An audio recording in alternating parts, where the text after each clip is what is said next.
आजी जरंडेश्वर हो असं सरळ जा की जरंडेश्वरला तर हा आहे सातारा जिल्ह्यातील जरंडेश्वर डोंगर। रामायणातील कथेनुसार रावणपुत्र मेघनाथ म्हणजेच इंद्रजित याच्याकडून लक्ष्मण जखमी झाले आणि त्यांच्यावर उपचार करण्यासाठी संजीवनी आणताना हनुमंतांतून द्रोणागिरी पर्वताचा पडलेला एक भाग म्हणजे हा जरंडेश्वर डोंगर होय। भक्ती आणि शक्तीचे प्रतीक असलेले मारुतीचे स्वयंभू जागृत स्थान असून हा मारुती नवसाला पावतो अशी सर्वत्र ख्याती आहे। त्याचसोबत येथे जरंडेश्वर महादेवाचे स्वयंभू लिंग आहे। प्रत्येक शनिवारी तसेच खास करून श्रावण शनिवारी येथे हजारो भाविक भक्त दर्शनाला येतात। या मंदिराकडे येण्यासाठी 4 मार्ग आहेत। एक जाम गावातून, दुसरा पाडळी गावातून, तिसरा शिवतर कडून आणि चौथा कोरेगाव कडून जळगाव मार्गे। यापैकी कोणत्याही पायवाटेने येण्यासाठी सुमारे 1.5 तासाचा वेळ लागतो। या सर्व मार्गांमध्ये जाम गावातून येणारी वाट तुलनेत सोपी आहे।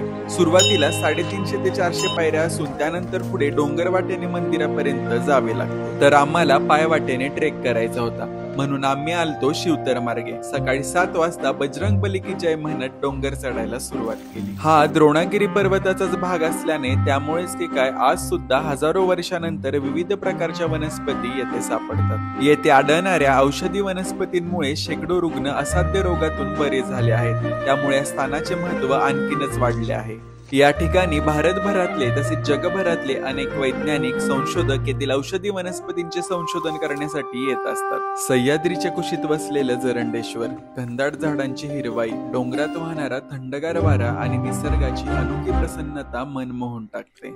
इथे येताना असं वाटतं की निसर्गाने आपलं सर्व सौंदर्य इथेच ओतलं आहे। हिरव्या झाडींची शाल, पक्ष्यांचा गोड आवाज आणि डोंगरातून वाहणारी शांत झुळूक। साताऱ्याच्या सह्याद्रीत जरंडेश्वर म्हणजे निसर्गाची खरी पर्वणी, जिथे शांतता, सौंदर्य आणि अध्यात्म एकत्र अनुभवायला मिळतं।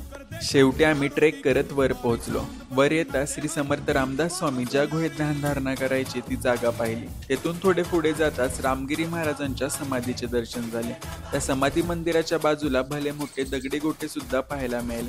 याचा वापर युवक शक्ती प्रदर्शनासाठी आणि व्यायामासाठी करत असतात। समोरच असणाऱ्या श्री राम मंदिरात जाऊन दर्शन घेतले। त्यानंतर जरंडेश्वर महादेवाचे दर्शन घेऊन मारुतीचे दर्शन घेतले। मारुती स्तोत्र, हनुमान चालीसाचे पठण केले। मंदिराच्या सभा मंडपामध्ये विविध देवी देवता, संत मंडळी व रामायणातील काही प्रसंग रेखाटले आहेत। दर्शन झाल्यावर सोबत आणलेल्या शिदोरीतला वाटा पशुपक्ष्यांना दिला व आम्ही खाल्ला। निसर्गरम्य भक्तिमय वातावरणात वेळ कसा गेला कळलाच नाही। जरंडेश्वर वरून अजिंक्यतारा, येवतेश्वर, मेरुलिंग, वैराटगड, चंदनवंदन, नांदगिरी, वर्धनगड, पाटेश्वर, जनाईमळाई, कल्याणगड हे किल्ले व टेकड्या दिसतात। भेटूयात पुढच्या भागात।